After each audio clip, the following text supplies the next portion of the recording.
Chris Becks, welcome to Back Cover News. How are you? Well, thank you. Appreciate your time. Great to have you here.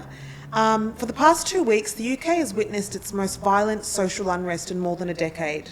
Obviously, we've seen the murder of 3 young girls who were tragically killed at a Taylor Swift-themed dance studio, and disinformation quickly resulted in extreme violence.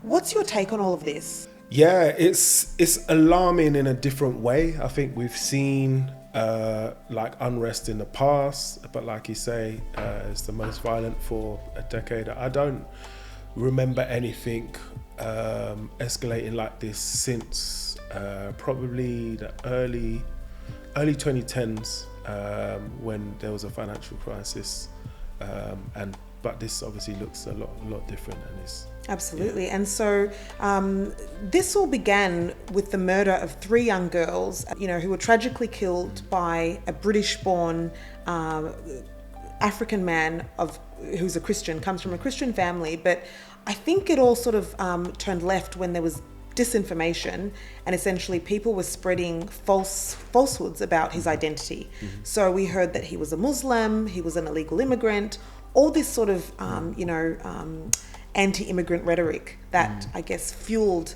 the flames of these far right groups. Is this the Britain that you know and that you grew up in?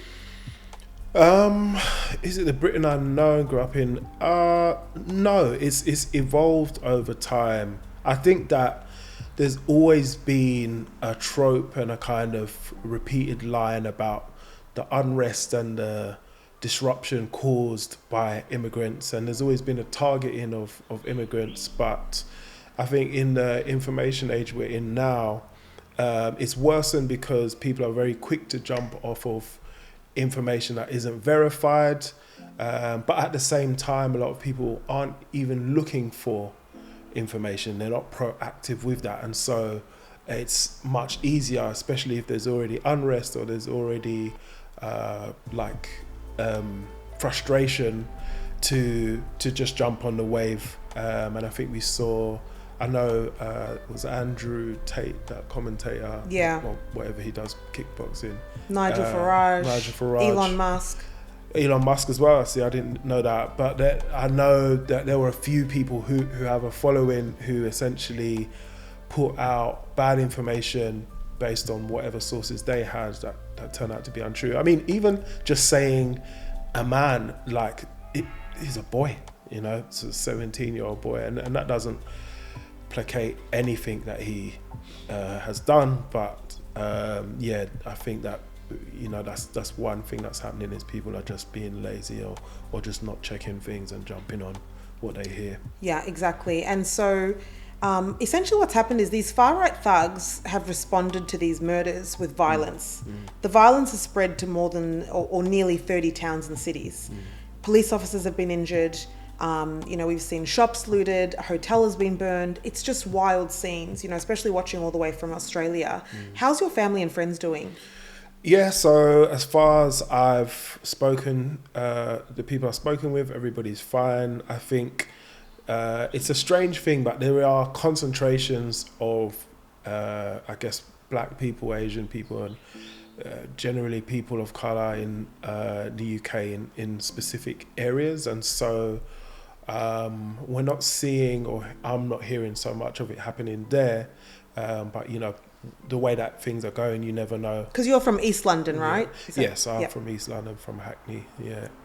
It's just terrifying. It is scary to think about, but I think that there's also like another world outside of London. If you're from London, you kind of know it, but you're not always exposed to it. And I think you just get like wake up calls when things like this are happening. Exactly. From the outside looking in, as an Australian, the UK has always sort of, come across as very, like a fully functioning, socially cohesive society, with economic stability. So why are people so upset? Where is all this anti-immigrant rhetoric coming from? I challenge the economic stability as of probably Brexit onwards, but otherwise, I see what you mean, like in terms of the average, I guess, quality of life. It's a place that a lot of people want to go to, and they do. About 10 million migrants, live in the UK. In the UK, yeah.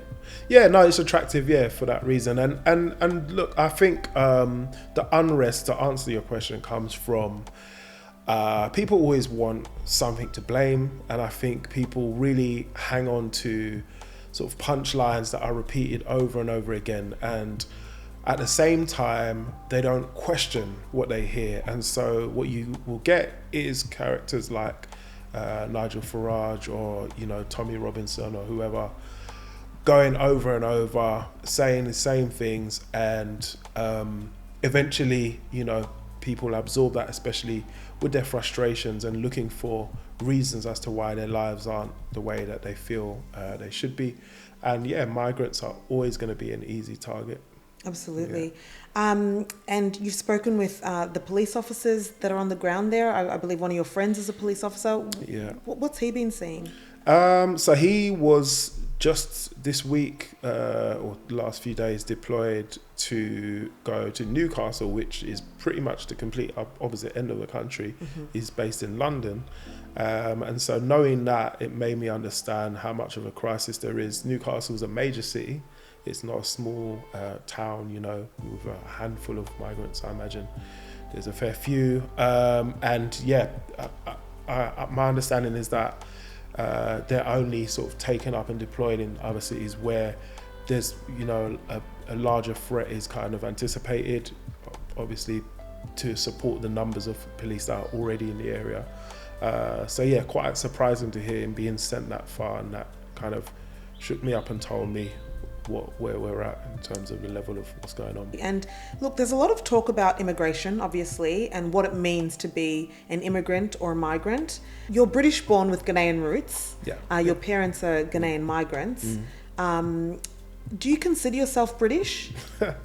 It's funny because I think outside of Britain, yes, I think it's, you hear my voice, you hear me talk and stuff like that, and my mannerisms, and I know how I'm going to be identified, and so I do consider myself British. I certainly don't consider myself any less British than someone of white background, with British born lineage further back than myself. But at the same time, there is a little bit of a kind of, I wouldn't call it an identity crisis, but I would say, there's kind of, you can have like playful or thoughts or discussions about what it means to be British when you're not white, because, a lot of our community will have come from African migrants, the Windrush generation, etc.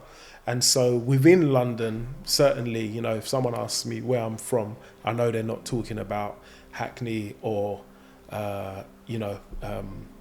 what part of the UK I'm from. Usually I'm going to identify by saying Ghanaian, which, I try to keep a connection with as well. It's just as important. So as, being that you were born in the UK, when you hear rhetoric like, go back to where you came from, immigrants are taking our jobs, you're not welcome here, what's your response to that? Yeah, it's saddening. It's saddening, first of all, because, the thing is that a lot of these people don't want to be identified as racist or fascist, but yet they hold ideas and values that align with what it means to be racist or fascist. And I think that the duality of knowing your heritage lies elsewhere, but, culturally identifying with being British makes it a bit of a struggle, because, there are days where I get where people are frustrated, or I get where they haven't had enough information to be able to challenge the bad rhetoric they're hearing. But then I also have days where I'm tired and I don't want to, be educating someone or having a back and forth about these kind of ideas that, we're just sold, that have no they're baseless, have nothing behind them. Yeah, exactly. And in addition to, the African community, Asian communities, there's a lot of Islamophobia. We've seen a lot of these far-right thugs targeting, mosques and, places of worship. Do you see this, is this something that has always sort of been around, this, Islamophobia? Is this something that people have always felt, or is this something that's relatively new? I would say that it's something that is probably over the last, I want to say maybe decade or so. I think that specifically the targets of, the argument against immigration has changed over my lifespan anyway. I'm born in the mid-80s. So, when I was younger, there was certainly places where I understood I shouldn't be at as a young black child. But I also used to hear a lot of discrimination against, for example, the Bangladeshi community, because I lived in East London. There was a strong Bangladeshi community there, or just South Asians in general. And then, I would guess probably my sort of early 20s, mid 20s, probably after 9/11, then, there was a shift towards Islam, which is funny because that's not even a region of the world. It's a religion, and a lot of people don't know the kind of workings of the religion. There's the fear against, for example, Sharia law and things like that, and people don't even know the specifics of it. It's very reminiscent of 9/11 and, how the US responded in the wake of that. There was all this sort of anti-Islam rhetoric, which is quite frightening, to be honest. Is the UK's approach to immigration working? Because as I said earlier, there's about 10 million immigrants in the UK, which accounts for maybe 10 to 15% of the population. So it's a significant portion. Again, as I said, from the outside looking in, the UK has always been very socially cohesive, but we're seeing these sort of incidents play out now. So is their approach to immigration working? I think the approach to immigration, working or not, is probably where the focus shouldn't be, but it's being shifted there by this uproar. I think just there are systems in the UK that don't work, full stop.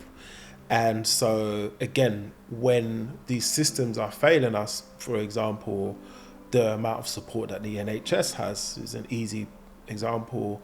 It's easy to believe that your aunt is waiting 5 years longer than she should for her operation because someone else who's fled Syria has got here and been given a queue jump.